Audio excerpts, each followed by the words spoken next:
सबसे बड़ा इंपॉर्टेंट होता है कि जो डेटा आपके पास है वही बिजनेस को बिल्ड करने में हेल्प करता है और वही बिजनेस को आगे लेके जाता है। Right, data is a power. Data is power. अगर आप अपना बिजनेस 2 करोड़ 5 करोड़ का कर रहे हो, उसको 100 करोड़ को आपको लेके जाना है, तो इसका मतलब है आपको फाइनेंशियल बैकग्राउंड की जरूरत है। There is a two way you will get this money. First is, तो ऐसी क्या चीज है जो एज अ मैग्नेट लोगों को आपके पास अट्रैक्ट कर रही है? Broking businesses already exist in this market. Consultant बोल के आपको ब्रोकर की सर्विस देके आपको मुसीबत में डाल दूं, वो तो कंसल्टेंट की ड्यूटी नहीं हुई ना। जो लोग शेयर मार्केट से पैसा कमाते हैं वो क्या काम करके पैसा कमाते हैं मैं बिलीव ही नहीं करता। आपको लगता है यार इसने क्या ही काम किया, अपने अपने बहुत खलता है ना। मेरे को ये चाहिए था कि जब मैं किसी को सर्विस दूं तो उसको खलना नहीं चाहिए। क्या आपने ऐसी कोई आरओआई देखा कि उसमें स्टार्टिंग के 3 महीने से लॉस दिखा के स्लोली प्रॉफिट दिखा के फिर आपको दिखाया गया है? नहीं, ऐसा तो नहीं दिखता है। अगर कोई ऐसा दिखाएगा तो आप फ्रेंचाइजी लोगे? अगर आपके आसपास लाविश रेस्टोरेंट है, आप भी एक आध खोल के कैसे बिजनेस कर लेंगे बताइए? कुछ तो डिफरेंट होना चाहिए। Why customer come to you? तो या तो आप उठ जाएंगे या तो कोई दूसरा उठ जाएगा। चांसेस है कि आप पहले उठ जाएंगे। अगर आपका मुंबई शहर में बैठा हुआ कोई कस्टमर 20 लाख का बिजनेस कर रहा है तो टियर 3 सिटीज में तो पता है कितना बिजनेस कर रहा होगा? More than 30 lakh. ये एक मार्केट का ना हाइप बनाया हुआ है कि 10 मिनट में हम डिलीवरी देंगे। 10 मिनट में ग्रोसरी नहीं पहुंचेगा, 20 मिनट पहुंचेगा, भाई कुछ प्रॉब्लम नहीं आने वाला। आज जोमेटो 30 मिनट बोल के 45-50 मिनट में डिलीवरी करता है, लोग खाते हैं खाना। एब्सोल्युटली खाते हैं। डोमिनोज के नाम से फ्रॉड हो गया 18 लाख का। क्या बात करते हैं? तो लोगों को ये लगता है कि डोमिनोज फ्रेंचाइज देती है, वो भोले होते हैं। उनको लगता है कि लोगो देख लिया डोमिनोज है तो कोई भी फेक आदमी तो ओरिजिनल लोगो ही यूज करेगा ना, तभी तो फेक करेगा। नायका का फ्रॉड हमने 10 लाख का बचा लिया, वो सपोज टू ट्रांसफर था सेकंड डे, 10 लाख रुपए का ट्रांसफर होने वाला था इसी दिन। फ्रेंचाइज इंडस्ट्री का सबसे बड़ा मिथ कि फ्रेंचाइज देने के बाद काम नहीं करना पड़ता। दोस्तों, आज मेरे पॉडकास्ट में एक ऐसा शख्स है जिसे ना जाने कितने बिजनेसमैन एंटरप्रेन्योर्स को एक सही डायरेक्शन दिखा के उनके करोड़ों का इन्वेस्टमेंट बचाया है। आज के इस पॉडकास्ट में मेरे साथ बैठे हैं young and dynamic somebody who have come from the remote part of the UP and today in the state of Maharashtra। उनका काम देखते हुए मुझे बेहद खुशी हो रही है। तो दोस्तों, आज के इस पॉडकास्ट पे हमारे साथ है mister Shyam Sahi, director of franchise discovery private limited. Shyam, स्वागत है आपका कंप्लायंस मॉन्क के इस पॉडकास्ट पे। Thank you Rahul, thank you so much to inviting me here and that is very wonderful introductions you have given. Thank you so much again. Shyam, आपका introduction सिर्फ introduction नहीं है, हमारे ऑडियंस के लिए असल में एक सवाल भी है। बिजनेस आप एक लंबे समय से कर रहे हो, तो मैं चाहूँगा कि आप हमारे ऑडियंस के लिए कुछ ऐसे बातें बतलाएं जो आपके विचारों को, आपके प्रिंसिपल को दर्शाता है आपके बिजनेस में। तो बेसिकली 2 तरीके के बिजनेस होते हैं। एक ऐसा होता है कि आपने अपनी कोई product and service itself start किया है और आप खुद उस काम को कर रहे हैं। तो जैसे मान लीजिए कि कोई कपड़े सेल कर रहे हैं, कोई क्लॉथिंग इंडस्ट्रीज में है, कोई फूड इंडस्ट्रीज में है। So they have experience only those categories only कि फूड का बिजनेस कैसे चलता है, उनको क्या चैलेंजेस आ रहे हैं, कपड़े का बिजनेस कैसे चलता है, सर्विस इंडस्ट्रीज में कोई है तो उसका उनका चैलेंजेस है। बट मैं इस बैकग्राउंड से आता हूँ कि मुझे सबके चैलेंजेस पता होते हैं कि हर एक बिजनेस में कैसे चलना चाहिए, उनके मार्केट में क्या चैलेंजेस चल रहे हैं और उनको कैसे काम करना चाहिए। That's why this is the beauty of the business consultant कि आपको हर इंडस्ट्रीज के बारे में लीडरशिप में बैठने का मौका मिलता है, लोगों के बारे में उनका बिजनेस समझने के लिए मौका मिलता है, क्योंकि वो आपके पास आते हैं अपने बिजनेस को एक्सपांड करने के लिए।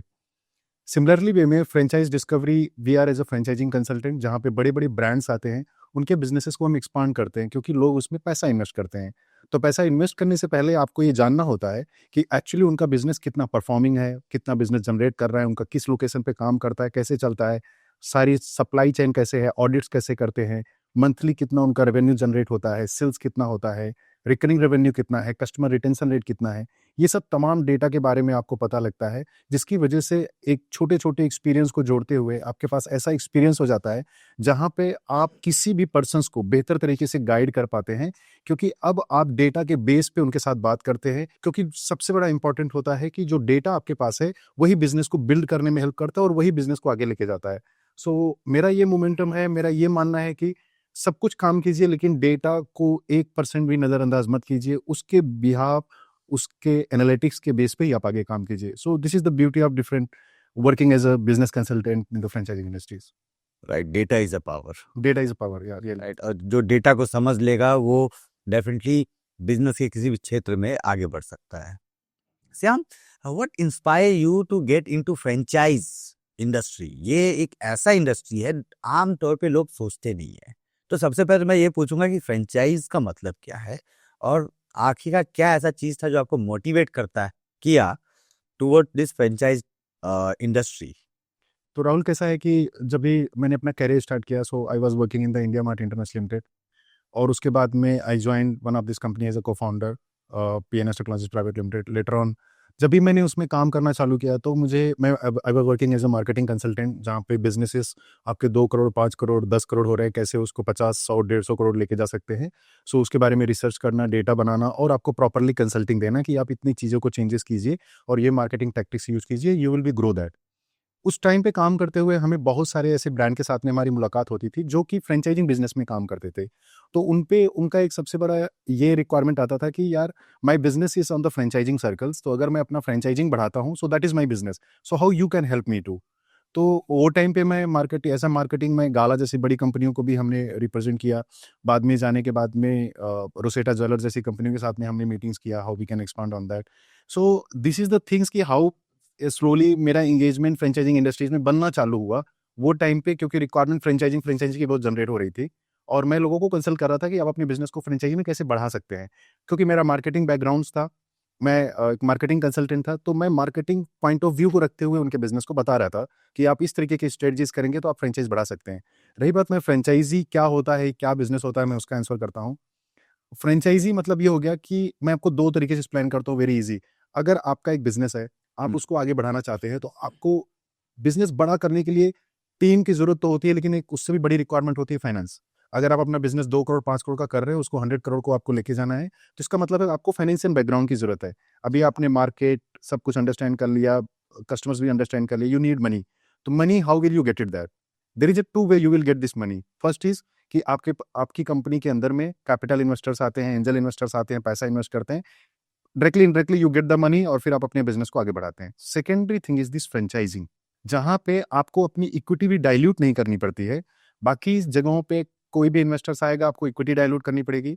यहाँ पे आपको 0% ऑफ इक्विटी डाइल्यूट भी नहीं करनी है। और सिमिलर वे में आपको एक फ्रेंचाइजिंग पार्टनर मिलता है, जो कि आपके साथ में पार्टनरशिप करता है कि स्टोर्स को लेके, एक लोकेशंस को लेके जहाँ पे आप काम बढ़ाना चाहते हैं, पार्टनरशिप करता है, जिसको हम मास्टर फ्रेंचाइजी बोलते हैं, जो पूरे रेडियस मतलब पूरे स्टेट, पूरे सिटीज का ले लेता है, और वो खुद पैसा इन्वेस्ट करता है और उसको एक्सपांड करता है। तो आपका एक नया वर्टिकल जनरेट हो गया, नया एक फ्रेंचाइजी आ गया, कि जो कि आपके नाम पे यूज करके he is building this money, और आपके पास में इन्वेस्टमेंट आ गया, और you are building as a brand. So that's why people are mostly interested to come in this franchise business, और इसी मॉडल्स को फ्रेंचाइजिंग हम लोग बोलते हैं। जहाँ पे मास्टर फ्रेंचाइजी, जो कि पूरे स्टेट एंड सिटीज का लेता है, जो कि जिसमें इन्वेस्टमेंट मोर देन 5 करोड़ से लेके 500 करोड़ तक के भी लोग करते हैं। जैसे मैकडोनल्ड्स की अगर आप बात करेंगे, तो उनके 4 जगहों पे हैं, नॉर्थ, ईस्ट, साउथ, सब जगह पे अलग अलग मास्टर फ्रेंचाइजी हैं। So they are expanding. Divyani Foods, the other brands also. तो जो भी ब्रांड्स इंडिया में बाहर से आते हैं, mostly they are very known brand, they come on this master franchisee. और जो ऑलरेडी मुंबई या फिर इंडिया में जो ऑलरेडी ब्रांड्स काम कर रहे हैं, they come start from the franchisees, and later और उनका ब्रांड वैल्यू अच्छा होता है, तो they come to the master franchisee. जैसे La Pino'z pizza, I think they have 1,000-1,200 stores currently, and they expand their brand as a master franchisees also. तो अगर आपका प्रेजेंटेशन काफ़ी अच्छा है, आप ब्रांड बिल्डिंग पे काफ़ी अच्छा फोकस कर रहे हैं, तो आपको बल्क में इन्वेस्टर मिल जाएगा, जो बोलेगा कि पूरे गुजरात में मैं एक्सपांड करूंगा, मैं खुद 200 करोड़, 50 करोड़, 100 करोड़ में खुद लगा दूंगा। क्योंकि उसको ये पता है कि अब now you have a brand value. तो आपको क्या मिल गया? इन्वेस्टमेंट मिल गया, and now you spread in the market, penetration आपने फैलाया, and you get the visibility, आपकी ब्रांड वैल्यू हाई हो गई। So these things connecting to the as a franchise business. तो फ्रेंचाइज डिस्कवरी आपने जब स्टार्ट किया था, तो आपका स्टार्टिंग में विजन क्या था? देखिए, स्टार्टिंग्स में इस तरीके का कोई लॉन्ग टर्म विजन नहीं था, मुझे कंपनी 100 करोड़ बनानी है, 500 करोड़ बनानी है। बिकॉज मैं एक छोटा सा कंसल्टिंग टाइप का एक कंपनी हमने स्टार्ट किया, जहाँ पे हम 4-5 लोग थे। और वो टाइम पे हमने 2018 में अक्टूबर के आसपास हमने इस्टेब्लिश किया, और बाद में प्राइवेट लिमिटेड कंपनी हमने जनवरी महीने में 16 जनवरी को सिक्वेया फ्रेंचाइज इंडिया प्राइवेट लिमिटेड के नाम से हमने प्राइवेट लिमिटेड कंपनी को इस्टेब्लिश किया। तो एक बेसिक था कि हमारे पास 3-4 लोग थे। लेटर ऑन हम लोग 6 महीने के अंदर में कुछ अप्रॉक्सीमेटली 25-30 लोग हो गए। और मेरे पास में इन्वेस्टर साउथ इंडिया से भी आते थे। They are sitting in this office waiting for me for the meetings also, because मैं उनको एडवाइस करता था। और वही एक जर्नी है कि जहाँ पे हम काफ़ी इन्वेस्टर के साथ में कनेक्ट हुए as a purely consultant. Shyam, जब आपने 2018 ना कि 2018 में अक्टूबर में स्टार्ट किया, बट कंपनी प्रॉपरली भी तो in this 2019. सैम, ऐसी क्या चीज थी कि हिंदुस्तान भर से लोग आपके पास आ रहे हैं, किसी और फ्रेंचाइज कंसल्टेंट के पास ना जाके बाकायदा as a newcomer in this industry आके अपना प्लेस बनाना, 4-5 लोगों से 25 employ I think within 6 month आपने कर लिया, और देश भर से लोग आपके पास आ रहे थे। तो ऐसी क्या चीज है जो एज अ मैग्नेट लोगों को आपके पास अट्रैक्ट कर रही है? जैसे मैंने बताया कि मुझे किसी भी चीज़ में जब मैं उनको कंसल्ट कर रहा था तो मुझे ये लग रहा था कि I am not going to play any broker kind of role कि आपको फ्रेंचाइज चाहिए, आपने हमको इंक्वायरी किया। फ्रेंचाइजी का बिजनेस तो वही होता है, एक तरह से ब्रोकरेज होता है। एग्जैक्टली, लोगों को यही है कि franchisee business is the broking business. Absolutely, अभी तक मुझे भी यही पता है। मैं वही पॉइंट्स को क्लियर करने वाला हूँ। मुझे वो ब्रोकर कभी नहीं बनना था कि आई एम अ ब्रोकर, और जहाँ पे हम दो लोग को मिला रहे हैं और वो लोग आपस में बिजनेस कन्वर्ट कर रहे हैं, बिजनेस चल रहा है, फेल हो रहा है, doesn't matter. Broking business is already exist in this market. मुझे वो नहीं बनना था कि मैं ब्रोकर बनूं और मिला दूं। मेरा ये था, मतलब यहाँ से भी कट नहीं लेना, वहां से कट नहीं लेना है, ऐसा कोई कॉन्सेप्ट नहीं था। मुझे ये था कि मैं, अगर आप मेरे साथ में कंसल्ट कर रहे हैं, मैं आपको बिजनेस बता रहा हूँ जो कि फ्रेंचाइजी मॉडल है, बट मैं आपको उसकी लोकेशन इंस्पेक्ट करके कैसे आपको वहां पे बना सकता है, नेक्स्ट 5 साल का प्रोजेक्शंस बना के सब कुछ आपको निकाल के बना के दूं, ताकि आपको पता हो कि मुझे कितने रेंटल पे जाना है और किस तरीके से मुझे सर्वाइवल पे काम करना, और मेरा बिजनेस में इन्वॉल्वमेंट कितना होगा, कितने तरीके के ऑडिट्स मुझे मेंटेन करने हैं। आपको एक रेडीमेड ब्रांड मिलता है, लेकिन उसके बावजूद भी ओफो मॉडल में, मतलब फ्रेंचाइजी ऑन फ्रेंचाइजी ऑपरेट में, आपको उतनी ही मेहनत करनी पड़ती है। ये लोगों में उतनी नॉलेज नहीं थी। ये धीरे धीरे नॉलेज ओवर टाइम पीरियड धीरे धीरे क्रिएट होती रहती है कि उनको लगता है कि मैंने फ्रेंचाइजी ले लिया, सब कुछ सेट है, अब कल से मेरे अकाउंट में पैसा आना चालू हो जाएगा, because I am taking the brand, brand के सारी चीजें सेट हैं, सब कुछ मुझे इक्विपमेंट से लेके एवरीथिंग सब कुछ सेट मिल रहा है, तो मैं कल से दुकान खोलूंगा, मेरे पास ग्राहक आना चालू हो जाएंगे। बट उसके पीछे भी बहुत सारा काम करना पड़ता है, जो कि आई थिंक सो कि अभी मैं और भी उसको इन डिटेल्स में एक्सप्लेन करूंगा। ये तो एक मार्केट का मिथ हो गया, मतलब जैसा आपने बोला कि लोगों को फ्रेंचाइज में आते ही लगता है कि हाँ, अब मुझे कल से पैसे मिलने स्टार्ट हो जाएंगे। I completely agree. मैंने जितने भी इंडस्ट्री में लोगों को देखा है जो अपने पैसे लेके आ जाते हैं और कोई फ्रेंचाइज स्टार्ट कर देते हैं, एंड आफ्टर में भी बहुत मुश्किल 6 महीने तक रन कर पाते हैं, 1 साल तक बहुत मुश्किल है आप जब एक फ्रेंचाइज लेके आते हैं। आपके पास आज के समय पे कितने ब्रांड्स टाई अप होंगे? So currently we have tie up with approximately 500 brands 500 brand. हमारे पोर्टल्स पे। पहला ब्रांड जब आपके पास आया था उस समय की फीलिंग बताएंगे? सो that was very nice feelings कि हम लोग, वो ब्रांड अभी खैर नहीं है मार्केट में, फ्लेवर स्टोन्स करके ब्रांड्स था, वो आइसक्रीम वाली कंपनी? आइसक्रीम वाली कंपनी थी, तभी लाइव आइसक्रीम चलता था। हाँ हाँ, वो कट कट कट तो करके brand बनाते हुआ। हैं, कुछ अलग अलग अभी फ्लेवर डालते हैं, राइट? हाँ, जैसे फ्लेवर स्टोन, हाँ। Flavour stones, hmm. One of the brand is, जिसकी हमने पहली फ्रेंचाइजी साउथ इंडिया में ओपन किया, विजयनगर में, हैदराबाद में। आप मुंबई में? हम मुंबई में। आपका क्लाइंट कहाँ से? मुंबई से। मुंबई से। इन्वेस्टर हमारा हैदराबाद से, इन्वेस्टर आपका हैदराबाद। और वो भी हमने क्लोज किया। हमारे पास कोई लीड नहीं थी। सोशल मीडिया पे लोग अपना नंबर छोड़ देते हैं कि ये लीड आई है, और हमारे one of the team members ने उस लीड पे कॉल किया। सोशल मीडिया पे पहले हम लोग लीड जनरेट करने का, जो अभी सोशल मीडिया का बहुत क्रेज है, वो टाइम पे नहीं था। 2018-19 में ऐसा नहीं था, तो बड़ी मुश्किल से लीड आती थी, और वो बहुत अच्छी लीड नहीं होती थी। तो मान लीजिए कि किसी ने कुछ पोस्ट किया, उसी में किसी ने डाल दिया अपना नंबर कि I am looking this franchisee, तो हम लोग, फेसबुक उस समय बहुत चलता था, अभी इंस्टाग्राम का क्रेज है, तो हमने उसका नंबर लिया एंड रेंडमली हम ऐसे बहुत नंबर पे कॉल करते थे, तो हमने वो उनको कॉल किया and he told me yes yes yes I am interested for this blah blah. और फिर हमने ब्रांड को बोला, जाइए आप मीटिंग कीजिए sir, we have dreamed that. उन्होंने बोला, यार आपका ही आदमी भेज दीजिए, your person can go and meet them. So brand ने नहीं गए, ब्रांड खुद नहीं गया, उसने आपको बोला कि आप अपने या अपने बंदे को भेजिए। Yes yes. So it's quite surprising. देखिए, 3 अलग अलग लोग अलग अलग जगह पे शायद एक दूसरे से इंटरेक्ट नहीं किए हैं और एक स्टार्टअप कर रहे हैं। यस, उसके बाद में फिर I have send my colleagues, वो गए वहाँ पे मीटिंग किए, और मुझे ऐसा लगता है कि that was the 1500 square feet, approximately 25 lakh rupees हमारे इन्वेस्टर ने इन्वेस्ट किया, एंड ब्रांड वो वहाँ पे उनका पहला स्टोर हमने वहाँ पे ओपन किया। सो ऐसे मेरे पास में बहुत जर्नी है जिनके लिए हमने काफ़ी डीपली काम किया। हम ही ट्रेवल करते थे। अगर आपको सुनना है तो मेरे पास एक और स्टोरी है बहुत ही। Please please go ahead. So one of this investor is coming from this Ahmedabad, और उनका नाम विजय जी है, और वो उन्होंने काकेदी हट्टी की फ्रेंचाइजी लिया, और जब उन्होंने हमारे साथ कनेक्ट किया, तो विजय जी की जब मैंने रिक्वायरमेंट समझा, मैंने कहा, विजय जी आप जिस तरीके से सोच के काम करना चाहते हैं, may be you will not successful, because अगर आप डेटा नहीं एनालिसिस करेंगे और आसपास के मार्केट को नहीं देखेंगे, तो आपके फेल होने के चांसेस हैं। क्यों है? जिस ब्रांड को आप रीच कर रहे हो, ब्रांड आपको फ्रेंचाइज दे देगा, बट क्या आपको कोई ऐसी रिपोर्ट लग रही है क्या जिसकी उसकी फ्रेंचाइजी 100% आपकी लोकेशन पे सक्सेसफुल हो? यानी आप अपने बिजनेस जो पैसा लेके आपके पास आ रहा है इन्वेस्ट करने के लिए, आप उसको मुंह पे बोलते हैं कि आप सक्सेस नहीं होंगे? Obviously because this is the truth. आप समझिए कि हम वो आपका बिजनेस मतलब देखिए, नॉर्मली जितना मैं फ्रेंचाइजी समझता हूँ, क्लाइंट आया पैसा लेके कि भाई मुझे इन्वेस्ट करना है, नॉर्मली इंडस्ट्री में लोग क्या करते हैं, हाँ सर ये ब्रांड्स आप इमीडिएटली कर लो ताकि फटाफट डील क्लोज हो जाए, उनके अकाउंट्स बढ़े, उनके पास रेवेन्यू आ जाए। बट आप ऐसा नहीं लगता कि आप मार्केट से थोड़ा अगेंस्ट जा रहे हैं? अपने इन्वेस्टर बोलते डोंट वेस्ट योर मनी। और वो टाइम पे मुझे ऐसा लग रहा है कि फर्स्ट ईयर में ही हम लोगों ने कुछ 60-70 लाख का बिजनेस किया था 2019 में। और ये करते हुए मैंने 25 करोड़ इन्वेस्टमेंट अपने क्लाइंट्स के सेव किए। उसके बाद हमने इतना बिजनेस किया in first year. First year 2019 25 crore सिर्फ रॉन्ग इन्वेस्टमेंट। अगर मैं बोल देता कि यहाँ पे आप पैसा इन्वेस्ट कर दीजिए और वो पैसा लगा देता और वो डूब जाता। सोचो उसके बाद कोविड आया, मेरे कंसल्टिंग की वजह से कितने लोग कोविड के भी वजह से बच गए, जिनको मैंने कंसल्ट कर दिया। मैंने 5 साल का, हम एक 5 साल का प्रोजेक्शन बनाते हैं जिसमें मैं ये बनाता हूँ कि 7-8 महीने आप बिजनेस कभी नहीं करेंगे, मार्केट ही बंद है आपके लिए। वो कैलकुलेशंस को हम कैलकुलेट करते हैं, बहुत सारे फंडामेंटल्स हैं वो हम करते हैं। तो उसके बावजूद रेंटल आपका ज़्यादा जा रहा है कि अगर आप आइसक्रीम का बिजनेस स्टार्ट कर रहे हैं तो उसका मंथली सेल्स कितना है ब्रांड का, मान लीजिए 5 लाख है, तो आप 80 हज़ार के रेंटर पे, 90 हज़ार के रेंटर पे आपको नहीं जाना है। क्योंकि जो बिजनेस का एवरेज सेल्स है, अगर मेरे 50 स्टोर चल रहे हैं, मेरा 5 लाख का एवरेज सेल्स होता है, तो इसका मतलब मैं 80 हज़ार रुपये रेंट पे किसी को ऑफर नहीं करता हूँ। अगर मुझे करना है तो मैं 50 हज़ार के रेंट पे करूँ, क्योंकि 50% फूड कॉस्ट होता है। तो किसी भी तरीके से आपको ब्रांड का जो एवरेज सेल्स होता है, उस सेल्स का जो निकल रहा है, उसकी बेस पे आपको अपकमिंग रेंटल कॉस्ट को डिसाइड करनी है।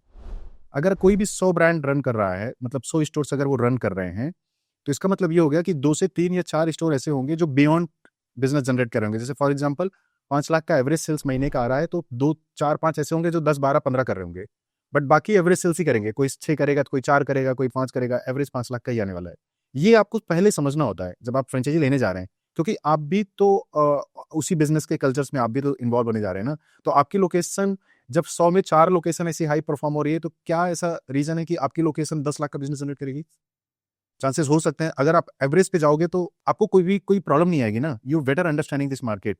ये चीजें मुझे बहुत अच्छे से पता थी।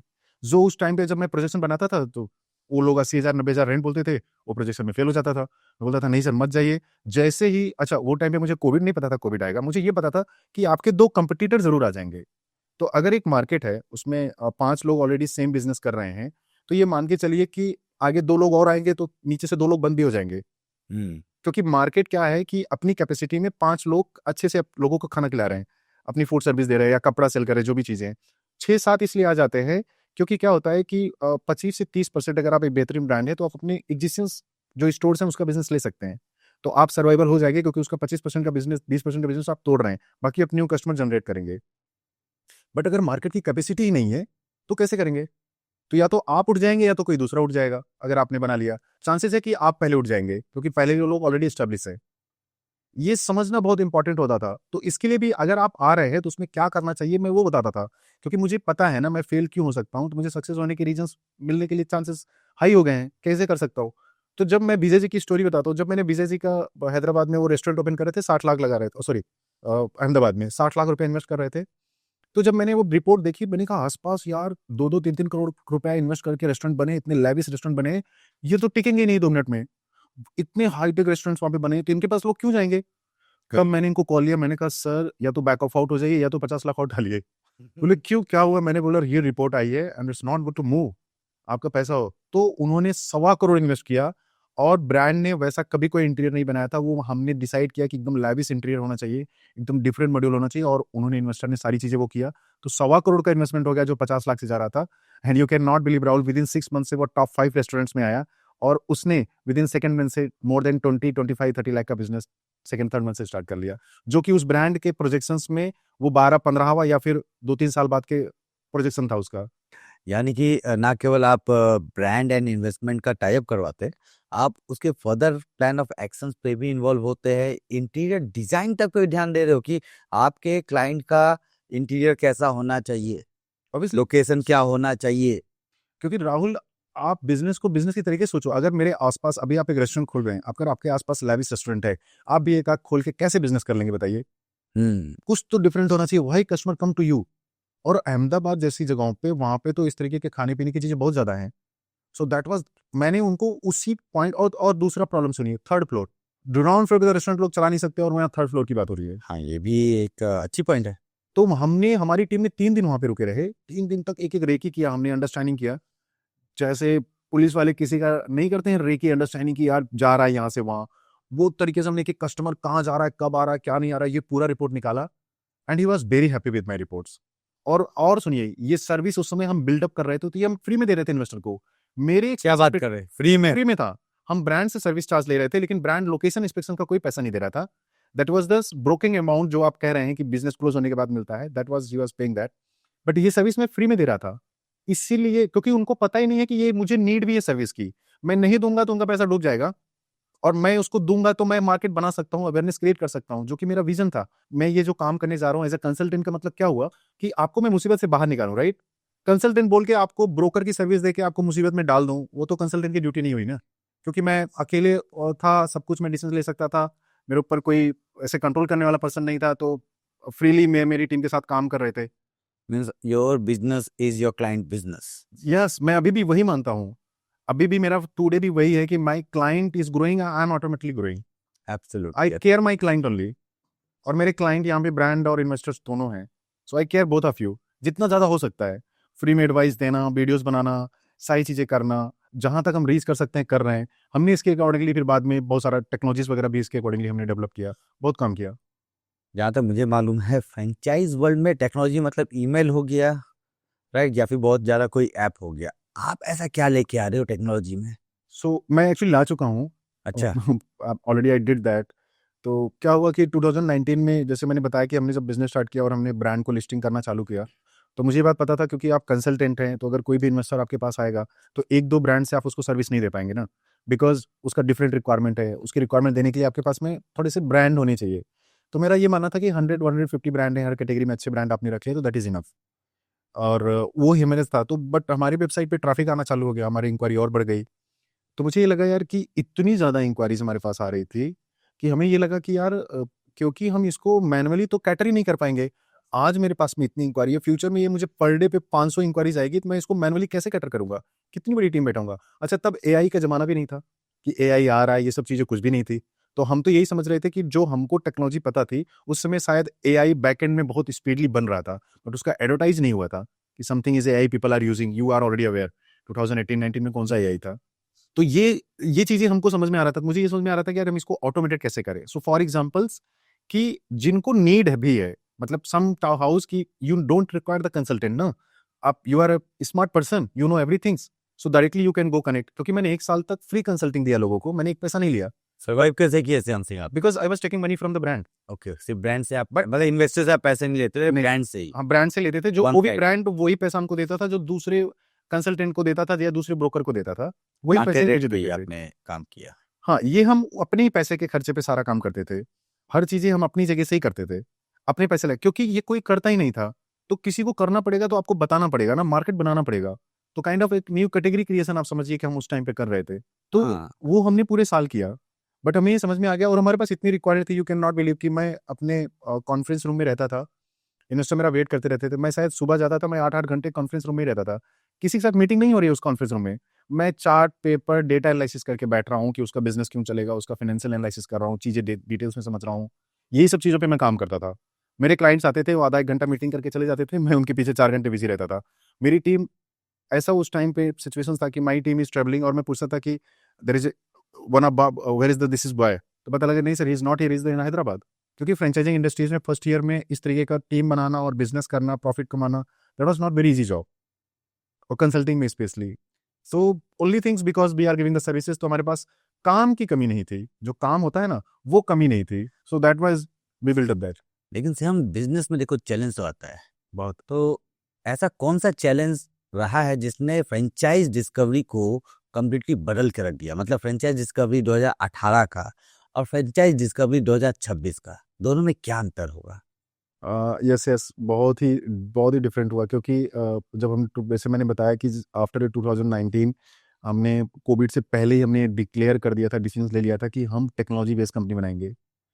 और हमने ये जनवरी फरवरी में अपने क्लाइंटों को पैसा लेने से, मार्केट से डिक्लाइन करना चालू कर दिया। आप पैसा लेना मना हाँ, कर दिए? हमारे पास राहुल यही मेरा उस टाइम पे था, हम काम कर रहे थे, हमारे पास इतना सामने से पैसे आते थे, आई वाज डिनाइंग दैट कि नहीं, मुझे अभी टेक्नोलॉजी कंपनी बनानी है, तो अब मैं ब्रोकिंग या फिर कंसल्टिंग में नहीं ज़्यादा जाना चाहता हूँ। बट टेक्नोलॉजी के लिए पैसा चाहिए, obviously I am coming market आपको पैसा दे रहा है, आप ना बोल रहे हो। क्योंकि दोनों चीज़ें एक साथ नहीं कर सकते थे हम लोग। हम कंसल्टिंग भी साथ में करते रहे और हम टेक्नोलॉजी को भी साथ में बोलते रहे तो प्रॉब्लम हो जाएगा। जैसे फॉर एग्जांपल्स मुझे एक टेक्नोलॉजी बनानी थी कि जहाँ पे जो कस्टमर इन्वेस्टर आ रहा है, मान लीजिए you are investor, you have requirement कि मुझे 10 लाख का इन्वेस्टमेंट करना है, फास्ट फूड में बिजनेस स्टार्ट करना है, तो मैं ऐसी टेक्नोलॉजी बना रहा था कि मैं आपकी रिक्वायरमेंट सिस्टम में डाल के पोस्ट करूँ। मेरे पास फास्ट फूड के मान लीजिए 50 ब्रांड है, उसमें से जिसके साथ आपकी डिटेलिंग्स 100% मैच हो जाए, सिटी के साथ, इन्वेस्टमेंट के साथ, कैटेगरी के साथ, मेनू के साथ में, उसको नोटिफिकेशन चला जाए कि sir this is this investors, they are looking your information, they are want to start a new business, आप उनसे बात कर लीजिए। यानी कि कल तक जो फेसबुक में कोई एक पोस्ट डाल के छोड़ देता था, उसके ऊपर कोई एम्प्लॉय आपका कॉल करता था, आज उन चीज़ों को आपने टेक्नोलॉजी में कन्वर्ट कर दिया है। अभी तो हमने बहुत लार्जर लेवल पे लेके गए। 2019 में जब भी हम ये प्लान कर रहे थे हाँ कि हम इसको ऐसे बनाते हैं, तो बट लेकिन कोई भी चीज़ देखो, बिजनेस में टेस्ट एंड ट्रायल जरूरी है। हाँ, आप तुरंत के तुरंत पूरा पैसा नहीं डाल सकते, आपको पहले छोटी चीज बना के टेस्ट एंड ट्रायल करनी है कि लोगों को जरूरत है कि नहीं है इसकी। हमारे हिसाब से जरूरत है बट लोगों को है कि एक्चुअली नहीं है। तो मैंने तुरंत ही फरवरी मार्च का टाइम था और मैंने ये किया और मैंने मार्केट से मना किया। क्यों मना किया? क्योंकि लोगों को ये लगता कि श्याम ने जो लीड श्याम के पास आई, उसने बात करके, वो लीड्स को बात करके उसने अपने बिजनेस के लिए, उसके काम में नहीं आई तो उसने पोस्ट कर दिया और हमारे पास आ गई। क्योंकि मेरे पास ब्रांड है तो अब हमारे पास लीड आ गई, तो उसके काम की नहीं हुई ना, क्योंकि मैं तो ब्रोकिंग भी कर रहा हूँ, इट मींस मैं कंसल्टिंग भी कर रहा हूँ। तो मेरे पास लीड आ रही है तो पहले मैं खुद उनको बोलूंगा ना कि मैं I am going to suggest you, but अब ये पोर्शन में ब्रेक कर रहा हूँ, अब मैं डायरेक्ट लीड दे रहा हूँ। तो इसका मतलब मैं दोनों काम नहीं कर सकता। अगर मैं दोनों काम साथ में करूंगा तो लोगों को ये लगेगा कि अच्छी लीड ये रख लेता है और मुझे खराब लीड दे देता है। तो आपको कंप्लीटली वो पार्ट को बंद करना पड़ेगा। हाँ, अगर कोई ऐसा इन्वेस्टर्स आ रहा है जिसको आप सर्विस दे रहे हो, that is another things, but larger level पे आपको काम करना है तो कंप्लीटली रोक के रखना पड़ेगा आपको। ये मुझे करना था क्योंकि आपको सब्सक्रिप्शन बेचना है ना ब्रांड को, you want to sell the subscription.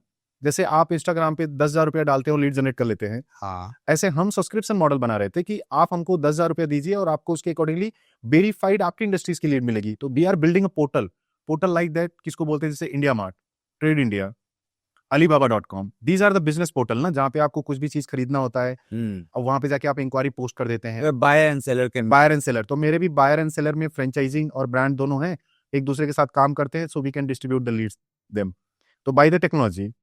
तो जिसका हमने पहला स्टेप बनाया, तो पहले हम लोग व्हाट्सएप पे ग्रुप बना के देते थे, हर एक ब्रांड का ग्रुप बनाया था, तो लीड हमारे पास आई, हमने बात किया और हम सबको ग्रुप के थ्रू देते थे। फिर व्हाट्सएप के ग्रुप के बाद में फिर हम धीरे धीरे PHP की एक टेक्नोलॉजी हमने बनाया कि यहाँ पे 2-3 ऑप्शन हो गया, इनका इन्वेस्टमेंट ABCD इन्वेस्टमेंट है, इसी तरीके से 4 ऑप्शन चूज कर क्लिक कर दिए तो उनको ईमेल चला गया, पूरा कॉन्टेक्ट डिटेल्स, ओके। सब कुछ उनको ईमेल चला गया। फिर हम इस पे आ गए बाद में, और जब भी ये चीजें हम लोगों ने इसको बिल्डअप किया और फिर सडनली जो है कोविड आ गया और हमारी चीजें, क्योंकि हम उसमें फूड एंड बेवरेजेस में थे, अभी तो हम लोग मल्टीपल कैटेगरीज में, हेल्थ केयर, रिटेल, एजुकेशन, काफी इंडस्ट्रीज में काम कर रहे हैं, बट उस टाइम पे हम लोग फूड एंड बेवरेजेस में थे और सडनली कोविड आ गया and the work has been stop. सब कुछ बंद, immediately one day everything is closed. आपके पास कोई बैकअप नहीं है, कुछ भी नहीं है, डार्क। आपको अब डार्क है एकदम। मतलब मैं अभी भी याद कर लेता हूँ, so I think in depression 3 months. 3 महीने आप डिप्रेशन में थे। हाँ, and for the depression reason I got the one surgery in my in this neck, because मुझे था कि मैं अब कैसे सर्वाइव करूंगा, मेरे पास कोई बैकअप कुछ भी नहीं था, और ऐसी टाइम पे हर किसी के पास आप कैसे पैसा मांग सकते हैं, क्योंकि ये तो बहुत ही बैड कंडीशंस थी उस टाइम पे, और हमें तो लगा कि अब कैसे हम एम्प्लॉइज की सैलरी देंगे, कैसे करेंगे, सारी चीजें मैनेज कैसे करेंगे। किया श्याम तुमने ये सब? ऑब्वियसली एम्प्लॉइज का बहुत बड़ा सपोर्ट रहा, मैंने थोड़ा थोड़ा 5-5 हज़ार रुपया करके हमने थोड़े टाइम तक लोगों को सैलरी दिया जितना भी पॉसिबल हो सका, और बाद में मैंने बोला कि जो भी आपका सैलरी अमाउंट्स बनता है, definitely once the office is open I will credit to you. और वहाँ पे लोगों ने हमको सपोर्ट किया, क्योंकि काम तो कुछ नहीं कर सकते, सबसे ज़्यादा इम्पैक्ट तो F&B में था, बट जो ऑलरेडी स्टोर चला रहे थे तो उनके लिए वो बेनिफिट था, कर रहे थे, बट फ्रेंचाइजिंग का मार्केट तो एकदम कम्प्लीटली क्लोज था। और जब भी वो कोविड कंप्लीट हुआ उसके बाद में, जब हमने अक्टूबर में, मुझे याद है अक्टूबर में मैंने फिर से उसको आगे बढ़ाना चालू किया, फिर अपनी टीम के साथ डिस्कस किया कि let us come and you started again fight back. फिर हमने स्टार्ट किया, फिर हम कुछ इन्वेस्टर के पास गए और हमने बताया कि हमने ऐसा टेस्ट एंड ट्रायल टेक्नोलॉजी किया है और हम इसमें लार्जर लेवल की टेक्नोलॉजी बनाना चाहते हैं, जो कि अगर हम अभी मूव करेंगे तो नेक्स्ट 10 साल में आई होप सो कि अगर हम अच्छे से काम करते रहेंगे तो शायद ये कंपनी मोर देन 100 करोड़ की बन सकती है, बट अगर हम टेक्नोलॉजी नहीं यूज करेंगे तो हम मैनुअली लेवल पे नहीं बना पाएंगे। और क्योंकि अब मेरे लिए एक नई शुरुआत थी, तो अभी या तो आप टेक्नोलॉजी बना के काम कर लो या तो प्योरली पुराने कंसल्टेंट जैसा आप काम कर सकते हैं।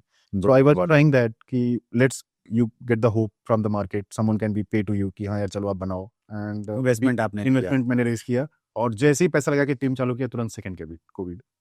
मतलब मैं कुछ फिर भी से- बना ही नहीं पाया, मतलब जैसे ही टीम बिल्डअप करना चालू किया सेकंड कोविड आ गया। मतलब आपको पता है कि तुरंत 2021 में सेकंड कोविड आ गया था, 3-4 महीने गैप के बाद में। और फिर हम फिर से बैकफुट, क्योंकि अब जो भी पैसा हमने लिया था और हम काम करे थे और जो टीम हमने स्टार्टिंग में ही बनाया था वो सब ब्रेक हो गई।